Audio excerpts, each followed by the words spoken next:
Hello Indian English welcomes you to learn how we use yes no question in English language। आज हम सीखेंगे कि किस प्रकार से इंग्लिश के अंदर हम yes no क्वेश्चन करते हैं, मीन्स क्या से स्टार्ट होने वाले सेंटेंस बनाते हैं। Okay, so let's start. देखिएगा, जब भी हमें इंग्लिश में yes no क्वेश्चन करते हैं तो वो हमारा इस चार्ट के अंदर थर्ड सेंटेंस होता है। ये थर्ड सेंटेंस जब भी हम बनाएंगे किसी भी बॉक्स का तो वो हमारा क्या वाला प्रश्न होता है, हिंदी में क्या से स्टार्ट होने वाला। सपोज़ क्या तुम चाय पीते हो, तो हम ये किससे क्वेश्चन करते हैं। तो ये क्वेश्चन देखिए करते हैं तो इसका हमारा शब्दों का सीक्वेंस क्या होता है। इस सेंटेंस में सबसे पहले आता है टाइमर, जिसको हम हेल्पिंग वर्ब को टाइमर कहते हैं। डू, डज, डिड, विल, आगे टाइमर आएंगे, इज़, एम, आर, ये सबसे पहले आ जाएंगे सेंटेंस में। जो सेंटेंस में हमें ये बताता है शब्द कि सेंटेंस प्रेजेंट है, पास्ट है या फ्यूचर है, वो सबसे पहले आता है। तो टाइमर आता है, उसके बाद वही simple sentence, subject verb object, ये रहा सब्जेक्ट वर्ब ऑब्जेक्ट। इससे भी पहले हम यहाँ पर टाइमर यूज़ कर देते हैं, तो फिर वो यस नो क्वेश्चन तैयार हो जाता है। तो हर बॉक्स का, जो भी बॉक्स का थर्ड सेंटेंस हम बनाएंगे तो वो इसी वर्ड सीक्वेंस से बनेगा, इसी क्रम से बनेगा। सबसे पहले टाइमर, फिर subject verb object, timer subject verb object, timer subject verb object, ये फार्मूला चलता रहेगा। और अगर हमें पास्ट में जाना है तो हम डू डज को रिप्लेस करके डिड कर देंगे, और अगर फ्यूचर का क्वेश्चन करना है तो विल कर देंगे। ओके, सपोज हमें सेंटेंस बोलना है ये, क्या तुम चाय पीते हो, क्या तुम चाय पीते हो। देखिए क्या वाला सेंटेंस समझ में आते ही दिमाग में, माइंड में सबसे पहले आते ही क्या वाला यस नो क्वेश्चन मैं कर रहा हूँ, तो ये इंग्लिश में टाइमर से स्टार्ट होगा। और सेकंड बात आपको डिसाइड करनी है कि किस बॉक्स का है। पीते हो यानी कि हैबिट पूछ रहे हैं, तो हैबिट का, प्रेजेंट की हैबिट का हमारा बॉक्स ये वाला है। तो इनमें से कोई टाइमर यूज़ होगा। इस बॉक्स में दो ही टाइमर्स हैं, डू एंड डज। तो डू लगाएंगे या डज लगाएंगे। जब हम क्वेश्चन यू से करते हैं तो हमारा टाइमर आता है डू, तो डू सबसे पहले आ जाएगा। और उसके बाद सिंपल सेंटेंस, क्वेश्चन किससे कर रहे हैं, सामने वाले से, उसको यू बोलेंगे। और एक्शन की फर्स्ट फॉर्म, ये आ गया हमारा एक्शन और ये आ गया हमारा object. Do you take tea, क्या तुम चाय पीते हो। तो अब ध्यान से समझिए ये सेंटेंस का मीनिंग कैसे निकलेगा। टाइमर सबसे पहले होने की वजह से ये क्या की सेंस अपने आप देता है। क्या तुम चाय पीते हो, तो आप समझ रहे हैं सबसे पहले अगर टाइमर आता है तो क्या की सेंस भी उसके अंदर है, और प्रेजेंट पास्ट फ्यूचर है, था, होगा की सेंस भी उसके अंदर है। डू प्रेजेंट का टाइमर है, इसलिए इसके अंदर है की सेंस है।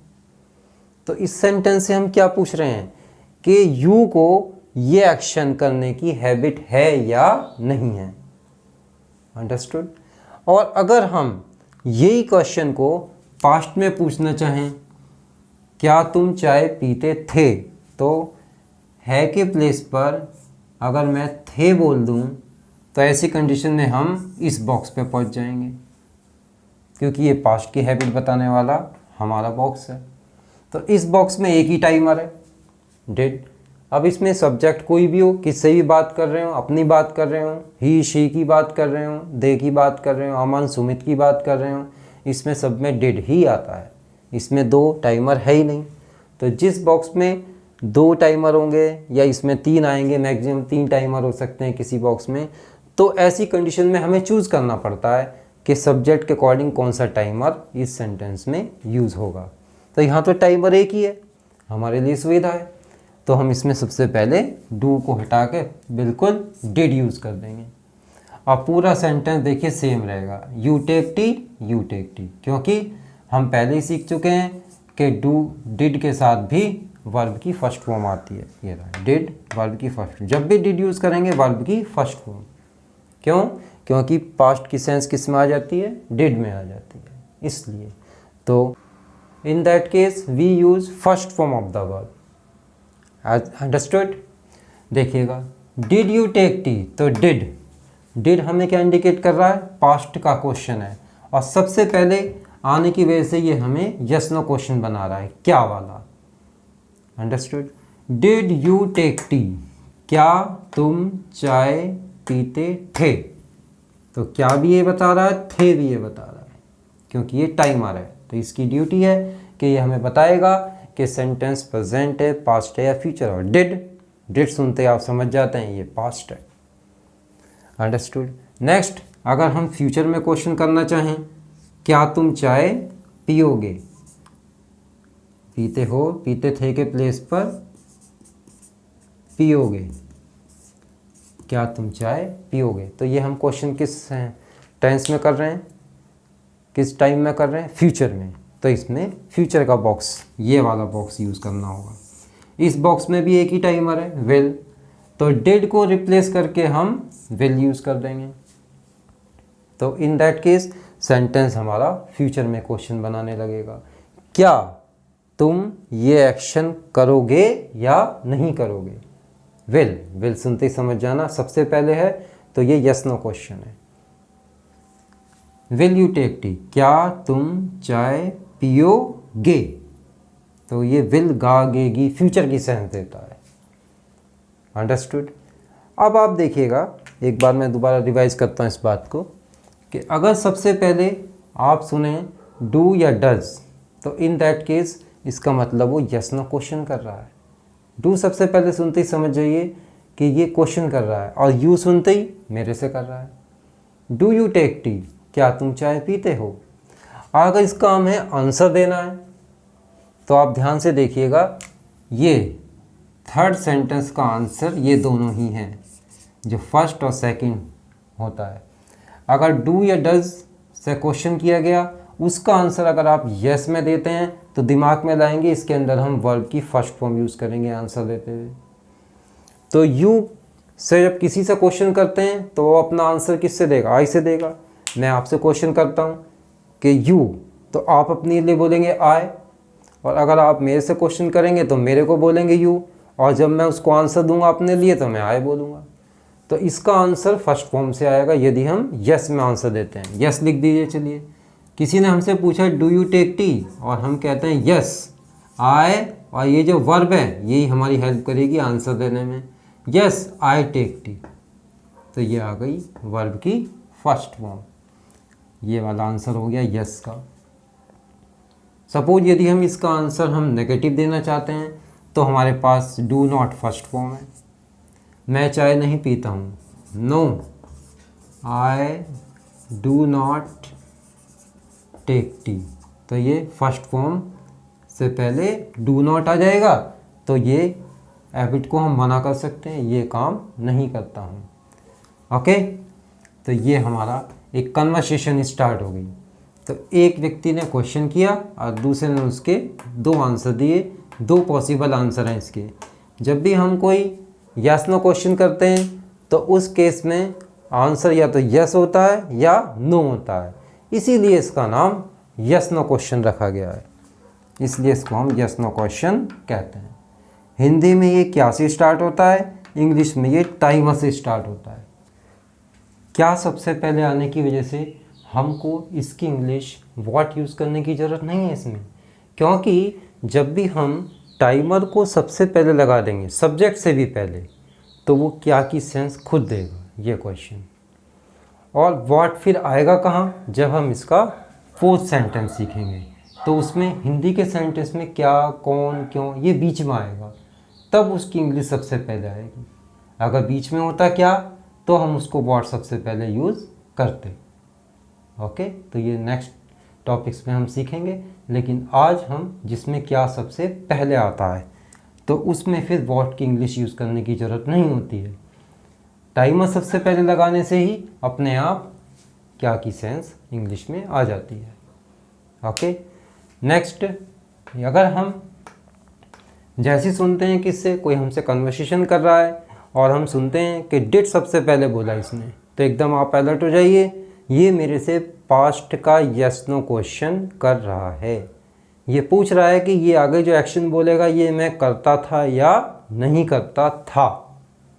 अगर आपको यस में आंसर देना है तो सेकंड फॉर्म, ये हर थर्ड फॉर्म का पहला सेंटेंस आंसर होता है यस, सेकंड फॉर्म से आप आंसर देंगे। यू अपना आंसर किससे देगा, आई से। यस कहना चाहो यस कह दीजिए, यस आई। और जब भी डिड वाला क्वेश्चन का आंसर आप यस में दोगे तो जो क्वेश्चन में वर्ब पूछी है उसकी सेकंड फॉर्म यूज करना, took. Second form of take is took, I took tea, verb की सेकंड फॉर्म। ये आंसर हो गया इसका। और अगर हम इससे आंसर को मना करना चाहते हैं तो आपको दिमाग में क्या लाना होगा, डिड नॉट फर्स्ट फॉर्म। ये जो यहाँ लिखा है did not first form use करूँगा, तो ये मैं मना कर दूंगा कि ये एक्शन मैं नहीं करता था। नो में आंसर दे सकते हैं, आई डिड नॉट, डिड के साथ फर्स्ट फॉर्म ही यूज़ होती है, I did not take tea. ये एक्शन मैं नहीं करता था जो आप पूछ रहे हो, अंडरस्टूड। और अगर कोई विल सबसे पहले यूज़ करके आपसे यस नो क्वेश्चन करे तो आप समझ जाना कि ये पूछ रहा है ये एक्शन करोगे या नहीं करोगे। और अगर आप उसका आंसर यस में देना चाहते हैं तो दिमाग में सबसे पहले आपको लाना पड़ेगा, आई बोलने से भी पहले आपको अपने दिमाग में रखना पड़ेगा कि इस सेंटेंस में मैं विल फर्स्ट फॉर्म यूज़ करूँगा यस कहने के लिए। बस क्या करेंगे, यू अपना आंसर आई से देगा, I will take tea, future में हो जाएगा will take tea. Will first form, ये एक्शन करूँगा, ऐसी इंफॉर्मेशन दे रहा हूँ, यस कह रहा हूँ, हाँ ये एक्शन मैं करूँगा। Will you take tea, yes I will take tea, पीऊँगा। और अगर मना करना चाहते हैं तो यहाँ पे बात करेंगे, विल और फर्स्ट फॉर्म के बीच में टाइमर के साथ हमेशा नॉट आ जाएगा, सेंटेंस नेगेटिव बन जाएगा। I will not take tea, तो ये इसका नेगेटिव आंसर हो गया, I will not take tea. Okay, एक बार मैं रिपीट करता हूँ कुछ इंपॉर्टेंट बातें, कि जैसे ही आपसे कोई डू यूज़ करके सबसे पहले डू लगा रहा है सेंटेंस में, आपसे कोई क्वेश्चन करना चाहता है तो आप एकदम समझ जाना ये मेरे से प्रेजेंट का यस नो क्वेश्चन कर रहा है। इसका आंसर या तो मुझे यस में देना है या नो में देना है, अलर्ट हो जाना। और देखिए ध्यान से देखें आप, केवल टाइमर चेंज करके हम प्रेजेंट पास्ट फ्यूचर में जा रहे हैं। बात का पोर्शन देखिए सेम है, यू टेक टी, डिड के बाद भी यू टेक टी और विल के बाद भी यू टेक टी। तो टाइमर से आप आइडिया लगाना कि ये सेंटेंस, ये क्वेश्चन प्रेजेंट का है, पास्ट का है या फ्यूचर का है। डू डज प्रेजेंट बताता है, डिड पास्ट बताता है और विल फ्यूचर बताता है। शैल आउट ऑफ फैशन है, शैल को यूज़ बहुत कम, ना के बराबर करते हैं। ओके, तो जैसे ही आपसे कोई डू सबसे पहले यूज़ करके कोई क्वेश्चन पूछेगा तो आप अलर्ट हो जाना कि ये मेरे से पूछ रहा है ये एक्शन करते हो या नहीं करते हो। अगर आपको उसका आंसर यस में देना है तो आई बोलने से पहले आपको दिमाग में सेट करना होगा ये चार्ट का सीन कि ये क्वेश्चन पूछा, यहाँ पर मुझे आंसर देना है, फर्स्ट फॉर्म लगाऊंगा। और अगर आप उस सेंटेंस को मना करना चाहते हैं उस क्वेश्चन के बारे में तो मैं do not first form use करूँगा। ये आप अपने माइंड में सबसे पहले ले आएंगे। और अगर कोई आपसे क्वेश्चन करता है डिड सबसे पहले लगाकर तो आप एकदम अलर्ट हो जाना, ये क्या वाला यस नो क्वेश्चन पास्ट का कर रहा है। ये पूछ रहा है कि ये एक्शन मैं करता था या नहीं करता था, ये एक्शन मैंने किया था या नहीं किया था। अगर किया था तो आंसर आप सेकंड फॉर्म से दे देंगे, सेकंड फॉर्म में था आ जाएगा। और अगर आप उसको नो कहना चाहते हैं, ये एक्शन मैंने नहीं किया था, तो आप आई के बाद did not first form use करेंगे, क्योंकि नेगेटिव सेंटेंस का हमारा वाक्य क्रम क्या है, सब्जेक्ट, टाइमर, नॉट और वर्ब, उसके बाद ऑब्जेक्ट। यही फार्मूला, यही शब्दों का क्रम हमेशा इंग्लिश में चलेगा। कोई भी हम यस नो क्वेश्चन बनाएंगे, यही हमारा वाक्य शब्दों का क्रम चलेगा। टाइमर, सब्जेक्ट, वर्ब, ऑब्जेक्ट, हर सेंटेंस में। और अगर सबसे पहले कोई विल यूज़ करता है तो उस केस में आप समझ जाना कि ये मेरे से फ्यूचर में पूछ रहा है कि ये एक्शन करोगे या नहीं करोगे। कौन सा एक्शन? जो ये सब्जेक्ट के बाद आएगा, कि ये एक्शन, चाय पीने का एक्शन तुम करोगे या नहीं करोगे, यहाँ ये पूछ रहे हैं। और अगर आपको उसका आंसर यस में देना है तो आई बोलने से भी पहले आपके माइंड में आ जाना चाहिए कि मैं इसमें विल के साथ फर्स्ट फॉर्म यूज़ करूँगा यस के लिए, और नो के लिए विल नॉट फर्स्ट फॉर्म, हमेशा टाइमर के साथ नॉट आ जाएगा। दैट्स वेरी इजी, बहुत आसान है, आपको प्रैक्टिस करनी होगी। ओके, आगे चलते हैं, देखिएगा। सपोज यहाँ पे मैंने ये 5 टॉपिक्स लिखे हैं, इन टॉपिक पर आपको इसी प्रकार से अब कन्वर्सेशन करना है। ओके, पहले यस नो क्वेश्चन, जैसे कोई व्यक्ति है उसने क्वेश्चन किया और उसका आपने आंसर दिया, कैसे देंगे। Suppose dance in the party topic है और इस पे हम क्वेश्चन बनाते हैं, तो देखिएगा do you dance in the party, तो टेक टी के प्लेस पर हम यहाँ पर dance in the party replace कर देते हैं। क्या तुम पार्टी में डांस करते हो? और यस का आंसर देना है तो फर्स्ट फॉर्म आ जाएगी yes I dance in the party. और अगर नेगेटिव बनाना है तो डू नॉट लगा देना, आई do not dance in the party, party में डांस नहीं करता हूँ, हैबिट को मना कर रहा हूँ।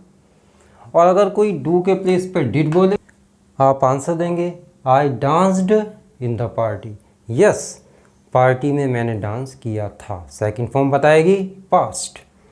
और अगर आप इसको नेगेटिव बोलना चाहते हैं कि डांस नहीं किया था, तो did not first form use करूँगा, I did not dance in the party. और अगर कोई विल लगाकर क्वेश्चन करता है सबसे पहले, तो आप समझ जाना this is the question for yes no question for future, ये भविष्य के लिए क्या वाला क्वेश्चन है। ये पूछ रहा है कि ये एक्शन मैं करूँगा या नहीं करूँगा। Will you dance in the party, ये फ्यूचर के लिए है, अभी एक्शन नहीं ख़त्म हुआ है, ना शुरू हुआ है, ना ही आप करते हो, ये पूछ रहा है करोगे या नहीं करोगे। अगर आप यस में आंसर देना चाहते हैं तो सबसे पहले माइंड में आपको लाना है विल फर्स्ट फॉर्म यूज़ करूँगा इस सेंटेंस में, I will dance in the party. और अगर नो कहना है टाइमर के साथ not, I will not dance in the party. Understood? आगे देखिए, एक टॉपिक और लेते हैं, ये वाला सेलिब्रेट बर्थडे। तो अब मैं आपसे क्वेश्चन करूँगा और आप उसका आंसर देंगे। Do you celebrate birthday? Yes I celebrate birthday. Negative, I do not celebrate birthday, celebrate नहीं करता हूँ। Did you celebrate birthday? Did, क्या तुमने बर्थडे सेलिब्रेट किया था? यस सेकंड फॉर्म से आंसर आएगा, यस आई सेलिब्रेटेड बर्थडे, किया था। और अगर negative, I did not celebrate birthday. अगर कोई क्वेश्चन करता है, सपोज मैं आपसे क्वेश्चन कर रहा हूँ विल यू सेलिब्रेट बर्थडे, तो आप आंसर देंगे विल फर्स्ट फॉर्म से, yes I will celebrate birthday. और अगर नेगेटिव बोलना चाहते हैं, आई will not celebrate birthday. That's very easy. एक टॉपिक और लेते हैं, wear the mask. Do you wear the mask? First form से आंसर दीजिए, I wear the mask. Negative, I do not wear the mask. Did you wear the mask? Second form से answer आएगा, yes I वोर the mask. Negative, I did not wear the mask. Will you wear the mask? क्या तुम mask पहनोगे? I will wear the mask, पहनूंगा। I will not wear the mask, नहीं पहनूंगा। Easy है, कोई प्रॉब्लम नहीं, लेकिन आपको रजिस्टर मेंटेन करना है। मुझे पूरी होप है कि आपने रजिस्टर अब तक मेंटेन करा होगा, जो कि बहुत ज़रूरी है। ये नहीं कि केवल मेरे को सुना और आप सब कुछ ईज़िली सीख जाएंगे, ऐसा नहीं है। जब तक आप लिखेंगे नहीं, उसको बोलेंगे नहीं, तब तक वो बात नहीं आ पाएगी जो आप चाहते हैं। रजिस्टर ज़रूर बनाएं और उसमें ये टॉपिक बनाएं। अब आपको टॉपिक कैसे बनाना है, 2 पर्सन्स की इमेजिनेशन करनी है कि एक आपसे क्वेश्चन करता है और आप उसका यस और नो में आंसर देते हो। तो ये तो प्रैक्टिस के लिए है कि हम दोनों आंसर दे रहे हैं, वरना एक्चुअली प्रैक्टिकली तो या तो आप यस बोलोगे या नो बोलोगे, लेकिन प्रैक्टिस टाइम में तो हमें दोनों ही बोलने होंगे। ओके, ये नहीं कि किसी ने आपसे एक्चुअली में कोई क्वेश्चन किया और आपने उसका यस में आंसर दिया और यूँ कहोगे देखो भाई रुक जा, दूसरा भी आता है नेगेटिव, तो नेगेटिव दोगे नहीं, या तो यस कहोगे या नो कहोगे। ओके, तो इसलिए जब भी आप आंसर दें तो अलर्ट रहें और ये चार्ट को माइंड में बना कर रखें कि कहाँ पे क्वेश्चन पूछा है इसने, अब मैं ये आंसर दे रहा हूँ, अब मैं ये वाला आंसर दे रहा हूँ। ये क्वेश्चन पूछा, अब मैं ये आंसर दे रहा हूँ, अब ये वाला आंसर दे रहा हूँ। ये क्वेश्चन पूछा, अब मैं यस वाला ये आंसर दे रहा हूँ, नॉट वाला ये आंसर दे रहा हूँ। तो ये चार्ट की पिक अपने दिमाग में रखिए हमेशा, हर जगह। तो ये आप क्वेश्चन पूछने में भी हेल्पफुल होगी और आंसर देने में भी हेल्पफुल होगी। रजिस्टर ज़रूर बनाएं। और अब आपको वर्क कैसे करना है, ठीक है, ऐसे वर्क करना जैसे कि मैंने आप यहाँ पर करके आपको दिखाया है। यही डू से पहला क्वेश्चन आप शुरू करना, फर्स्ट फॉर्म से आंसर देना, फिर डू नॉट फर्स्ट फॉर्म से आंसर देना। क्वेश्चन में यू कहना, आंसर में आई कहना, क्योंकि दो के बीच कन्वर्सेशन हो रहा है। ओके, इसी प्रकार पास्ट के 3 सेंटेंस बनाना, आप उसी प्रकार फ्यूचर के तीनों बनाना है। इसकी एग्जाम्पल की हेल्प ले सकते हो। ओके, तो ये 5 के 5 sentences. Dance in the party, party में डांस करना। सेलिब्रेट बर्थडे, बर्थडे मनाना। Wash the hands, hand wash करना। वियर द मास्क, मास्क पहनना। सेंड मैसेज, मैसेज सेंड करना, भेजना। ओके, इसके अलावा चैनल को सब्सक्राइब ज़रूर करें जिन्होंने अभी तक नहीं किया है, और कमेंट करें और साथ ही शेयर करें। ज़्यादा से ज़्यादा बेनिफिट इसका ज़्यादा से ज़्यादा लोगों को मिलना चाहिए। और लाइक करें और बेल आइकन को भी ऑन करें, ताकि जैसी नेक्स्ट वीडियो आती है आपको उसका नोटिफिकेशन मिल जाए। Okay, thanks a lot, have a nice life.